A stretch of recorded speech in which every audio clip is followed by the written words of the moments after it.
ইমামরা একটা আয়াত পড়ে কোরআনের, ইন্নাল্লাহা ওয়া মালাইকাতাহু ইউসাল্লুনা আলান নবী ইয়া আইয়ুহাল্লাযীনা আমানু সাল্লু আলাইহি ওয়া সাল্লিমু তাসলিমা। এই আয়াত আমাকে অনেক কিছু বোঝায়।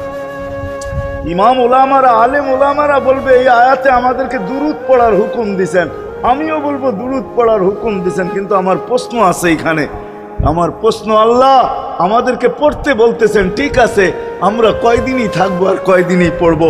একদিন তো আমরা মারা যাব, তো আপনার বন্ধুর উপরে দুরূদ কে পড়বে? আল্লাহ বলে, বেওকুফ, দেখোস না ফেরেশতাদের নাম নিছি, ফেরেশতারা পড়বে। আমি যদি আল্লাহকে উল্টা প্রশ্ন করি, একদিন তো ফেরেশতাও থাকবে না, মালাকুল মউত মারা যাবে। আপনি আরশের নিচে লিখেই রাখছেন, ইন্নী কাতাবতুল মাউত আলা মান তাহতা আরশি আল্লাযী হাইলা ইয়ামুত ফাহুয়া ফাওকা আরশি।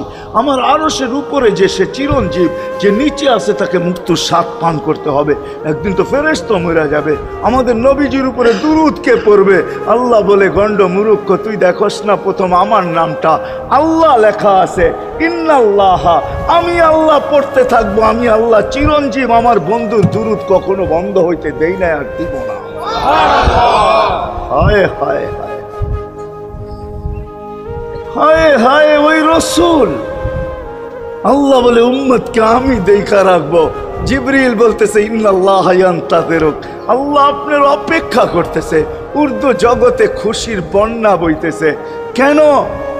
সব নাচতেছে উর্দু জগতে, এমনকি আরশ পর্যন্ত ঝুমতেছে।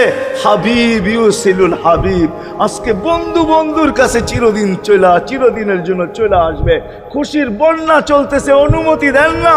আল্লাহ উম্মতকে দেখা রাখবে, যে মরার সময়ও চোখে পানি তো আমাদের জন্য পানি।